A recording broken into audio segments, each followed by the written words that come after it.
साथियों नमस्कार। साथियों, टीईटी मुद्दे पर कुछ एक अपडेट्स आए हुए थे जो आप सभी के साथ साझा करना था। पिछले 2 दिनों से आप सभी के लिए वीडियो उपलब्ध नहीं करा पाए, इसके लिए हम क्षमा प्रार्थी हैं। साथियों, कुछ व्यस्तताएं रहीं और कुछ जिम्मेदारियां भी होती हैं जिसमें थोड़ा सा समय नहीं निकाल पाया, इसके लिए हम क्षमा प्रार्थी हैं। आज के इस अंक में हम बात करने वाले हैं तमिलनाडु राज्य सरकार की तरफ से जो एक अपडेट निकल के आया है, जो टीईटी आयोजित कराई जा रही है उसमें क्या कुछ कहा गया है, आइए आज के इस अंक में आप सभी के साथ साझा करने का प्रयास करते हैं। साथियों, आप सभी को बता दें कि तमिलनाडु राज्य सरकार की तरफ से सेवारत शिक्षकों के लिए टीईटी परीक्षा के आयोजन की तैयारी कर ली गई है, नोटिफिकेशन जारी कर दिया गया है। आप सभी को याद होगा कि 1 सितंबर 2025 को माननीय उच्चतम न्यायालय ने जब आदेश दिया था कि हमारे सभी सेवारत शिक्षकों को टीईटी पास करना अनिवार्य होगा, उसी समय जब मैंने वीडियो उपलब्ध कराया था तो मैंने अपनी वीडियो के माध्यम से एक मांग रखी थी कि हमारी जो भी राज्य सरकारें हैं वो हमारे सेवारत शिक्षकों के लिए राज्य स्तरीय टीईटी परीक्षा आयोजित कराने का अलग से काम कर लें, स्पेशल टीईटी परीक्षा आयोजित कराने का काम कर लें। दूसरी मांग मैंने इसमें रखी थी कि जो हमारे शिक्षक साथी हैं उनके लिए न्यूनतम क्वालिफाइंग मार्क निर्धारित किया जाए, न्यूनतम पासिंग मार्क जो है वो निर्धारित किया जाए। तमिलनाडु राज्य सरकार की तरफ से दोनों बातों को मांग लिया गया है। इसमें हम लोग देखेंगे, पहली बात तो यह है कि सेवारत शिक्षकों के लिए इन्होंने टीईटी परीक्षा का आयोजन करने का निर्णय ले लिया है। 18 फरवरी से इनके यहाँ फॉर्म लिया जा रहा है, 10 अप्रैल इसकी लास्ट डेट है और परीक्षा की जो संभावित तिथि है वो 4 और 5 जुलाई अर्थात जुलाई के फर्स्ट वीक में इन्होंने निश्चित किया है। निश्चित तौर पर तमिलनाडु सरकार की तरफ से, टीआरबी की तरफ से जो नोटिफिकेशन जारी किया गया है वो बहुत ही सराहनीय कार्य है, लेकिन इस नोटिफिकेशन में एक विसंगति है जो मैं अपने तरफ से चाहूँगा कि अगर तमिलनाडु राज्य सरकार तक मेरा यह वीडियो पहुँचता है या कोई सक्षम अधिकारी इस वीडियो को देखता है तो मेरे इन बिंदुओं पर जरूर विचार करे। आदरणीय, हम यह आप सभी से चाहेंगे कि टीईटी मुद्दे पर जो हमारे सेवारत शिक्षक हैं इन्हें अलग अलग श्रेणियों में ना बांटा जाए। जो हमारे शिक्षक हैं उनकी एक श्रेणी होती है, वो केवल और केवल शिक्षक हैं। उन्हें जनरल, एससी, एसटी, ओबीसी इन वर्गों में ना बांटा जाए। मैं क्या कहना चाह रहा हूं इसे जरा आप ध्यान से समझिएगा।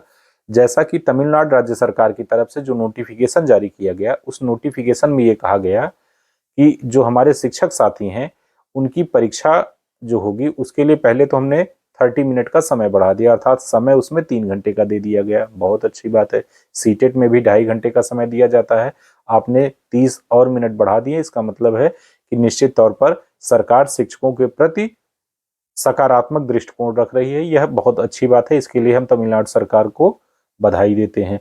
दूसरी बात, उन्होंने शिक्षकों के लिए जो न्यूनतम पासिंग मार्क्स है उसे भी कम करने का प्रयास किया है। हम इसके लिए भी तमिलनाडु राज्य सरकार का धन्यवाद देते हैं, लेकिन इसमें थोड़ी सी कमी है जिसे हम चाहते हैं कि अगर इसमें सुधार हो जाए तो शायद और बेहतर हो सकता है। जैसे जनरल कैंडिडेट के लिए इसमें 90 अंक पाना अनिवार्य कर दिया गया, अर्थात 60% क्वालिफाइंग मार्क्स वहां पर निश्चित किया गया है।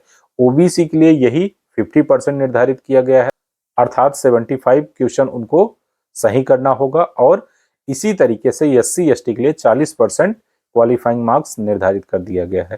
तो यहाँ पर 60, 50 और 40 का ये जो अलग अलग मानक रखा गया, मैं आज के इस वीडियो के माध्यम से तमिलनाडु राज्य सरकार से आग्रह करना चाहूंगा कि शिक्षकों को जनरल, एससी, एसटी, ओबीसी अलग अलग कास्ट में मत बांटिए, अलग अलग श्रेणी में मत बांटिए।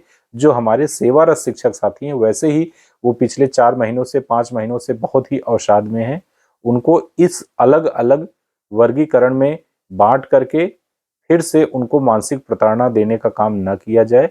सभी के लिए एक न्यूनतम क्वालिफाइंग मार्क्स लगभग 40% के आसपास निर्धारित कर दिया जाए।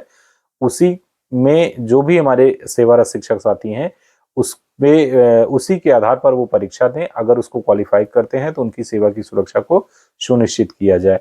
तो इस तरीके से जो अलग अलग प्राप्तांक उनको बांटा जा रहा है, इन प्राप्तांकों की श्रेणी को समाप्त कर दिया जाए। 60%, 50%, 40% की बाध्यता को समाप्त कर दें। वैसे तो न्यूनतम क्वालिफाइंग मार्क्स 33% होता है, 35 के बजाय चाहे तो 35 कर लें या 40% कर लें, और सभी सेवारत शिक्षकों के लिए यही एक मानक निश्चित कर लिया जाए। निश्चित तौर पर जो राज्य सरकारें हैं वो हम शिक्षक साथियों के साथ कंधे से कंधा मिला करके हमारी इस पीड़ा को समझ रही हैं। इसके लिए हम बहुत बहुत धन्यवाद देना चाहेंगे। जो भी हमारी राज्य सरकारें चाहे पुनर्विचार याचिका में आई हों या तमिलनाडु राज्य सरकार ने जैसे हम सभी शिक्षकों के लिए, सेवारत शिक्षकों के लिए स्पेशल टीईटी का आयोजन कराने का काम किया, इसी तरीके से अन्य राज्य सरकारें भी टीईटी का आयोजन कराएं और शिक्षकों को राहत देने का काम करें। लेकिन इन बिंदुओं को थोड़ा सा ध्यान में रखें जिसको मैंने आपके साथ साझा करने का प्रयास किया कि उनके लिए जो क्वालिफाइंग मार्क्स हो उसको 35 से 40% के बीच रख लें और वो सभी के लिए समान रखें, उसमें कोई श्रेणी अलग अलग बांटने का ना प्रयास किया जाए। तो साथियों, तमिलनाडु से जो ये एक महत्वपूर्ण जानकारी निकली थी उसे आप सभी के साथ साझा करना था। मिलते हैं एक नए वीडियो में नई जानकारी के साथ, तब तक आप सभी का बहुत बहुत धन्यवाद।